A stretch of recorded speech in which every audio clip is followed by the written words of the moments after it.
So now we're going to be adding and subtracting decimals. Let's start with 2 and 265 thousandths plus 4 and 1/10. It's always good to line up our add-ins one on top of the other. So we're going to write 2 and 265 thousandths plus 4 and 1/10. Now here's the thing, there's different amount of digits in here. We need to line up the place values. That's what's important. So I can see that the 4 is in the ones place. So I'm going to put the 4 underneath the 2 since the 2 is also in the ones place. I'm then going to have my decimal, and then the 1 is me in the tenths place. A trick that you can use to help you is that here the decimals always line up.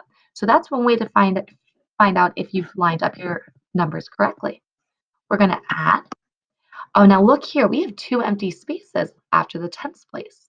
We know if there's no digit there, it means that there's 0 hundredths. So we're going to put a 0 in the hundredths place. And there's also no thousandths. So we're going to put a 5 in the thousandths place. Now we can add, always starting with our smallest place value. So 5 thousandths plus 0 thousandths is 5 thousandths. 6 hundredths plus 0 hundredths is 6 hundredths. 2 tenths plus 1 tenth is 3 tenths. Our decimal point, can't forget that. 2 ones plus 4 ones is 6 ones. So our answer is 6 and 365 thousandths. We're going to do the same thing with subtracting now.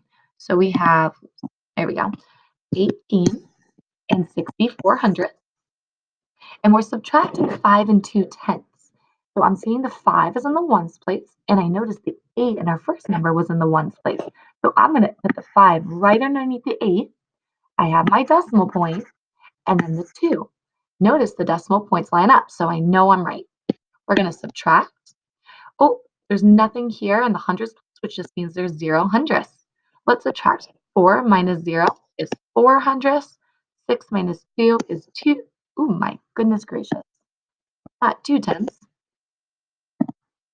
6 minus 2 is 4 tenths. Here's the decimal point. 8 ones minus 5 1 is 3 ones, and 1 minus nothing is 1. So our answer would be 13 and 44 hundredths.